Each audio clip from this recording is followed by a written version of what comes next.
আজকে আমি একটা বিষয় নিয়ে কথা বলবো, সেটি হচ্ছে যে বাংলাদেশ কবে স্বাধীন হয়েছে।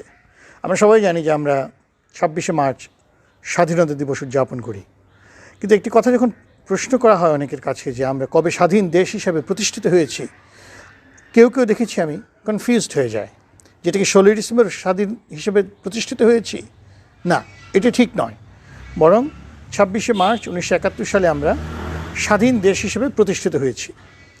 প্রশ্নটি হচ্ছে আমরা কবে স্বাধীন হয়েছি, এটি একটি আইনি প্রশ্ন, এবং আইন এটি যে সমাধান দিয়েছে সেটি হচ্ছে যে 26শে মার্চ 1971 সালেই বাংলাদেশ স্বাধীন সার্বভৌম দেশ হিসেবে প্রতিষ্ঠিত হয়েছে।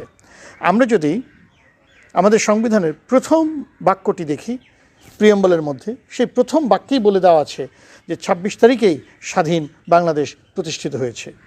আমরা যদি এর পেছনে যাই, প্রোক্লামেশন অফ ইন্ডিপেন্ডেন্স, স্বাধীনতার ঘোষণাপত্র যেটি, সেখানে পরিষ্কারভাবে বলে দেওয়া আছে যে আমরা স্বাধীন সার্বভৌম দেশ হিসাবে বাংলাদেশকে গঠন করলাম, established People's Republic of Bangladesh as independent sovereign, as independent and sovereign state.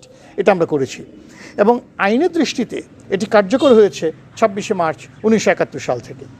কেউ এখানে একটি প্রশ্ন তুলতে পারে যে রাষ্ট্রের উপাদান তো 4টি, তাহলে 26শে মার্চ 1971 সালে রাষ্ট্রের 4টি উপাদান কি ছিল সেখানে?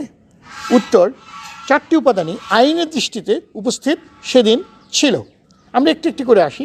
1 নম্বরে আসি টেরিটরি। 26শে মার্চে কি বাংলাদেশের টেরিটরি ছিল? The answer is yes. 2 number, population কি ছিল?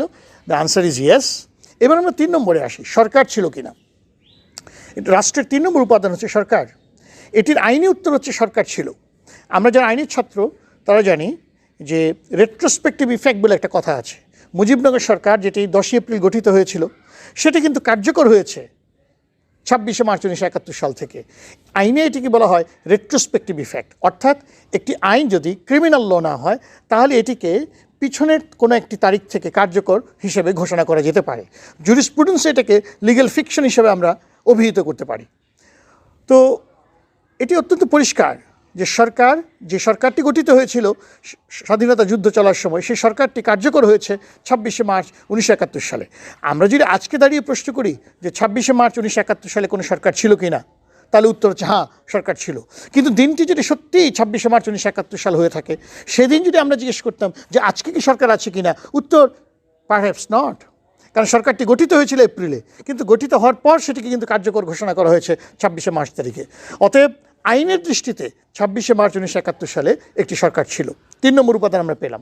এবার আমরা 4 নম্বর উপাদান আসি। 4 নম্বর উপাদান রাষ্ট্রের হচ্ছে সভরেন্টি, সার্বভৌমত্ব, যেটিকে রাষ্ট্রের আত্মা হিসেবে ঘোষণা করা হয়।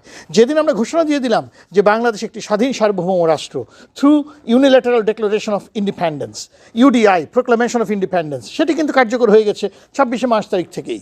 সুতরাং সেদিন থেকেই কিন্তু বাংলাদেশ একটি সার্বভৌম অস্তিত্ব নিয়ে আত্মপ্রকাশ করেছে, এবং এই সরকারটি কিন্তু সেদিন থেকে কার্যকর হয়েছে। কেউ কিন্তু বলতে পারবে না যে এই সরকারটি পাকিস্তানের অনুগত সরকার ছিল, এই কথা বলার কোনোই অবকাশ নেই, বরং এই সরকারটি একটি স্বাধীন সার্বভৌম সরকার ছিল। সুতরাং সার্বভৌমত্ব সেদিন থেকেই ছিল, যেটি আমরা আমাদের বর্তমান সংবিধানের প্রথম সেন্টেন্সে পরিষ্কারভাবে লিখে দেওয়া আছে যে 26শে মার্চ 1971 তারিখে সেখানে ইন্ডিপেন্ডেন্স, সভরেইন শব্দটি কিন্তু সেখানে ব্যবহার করা হয়েছে। প্রোক্লামেশন অফ ইন্ডিপেন্ডেন্স ওই সভরেইন শব্দটি ব্যবহার করা হয়েছে। সুতরাং আইনের দৃষ্টিতে 26শে মার্চ 1971 সালেই বাংলাদেশ সভরেইন স্টেট হিসেবে ছিল, অর্থাৎ রাষ্ট্রের যে 4টি উপাদান, এই 4টি উপাদানই কিন্তু 26শে মার্চ 1971 সালে বিদ্যমান ছিল।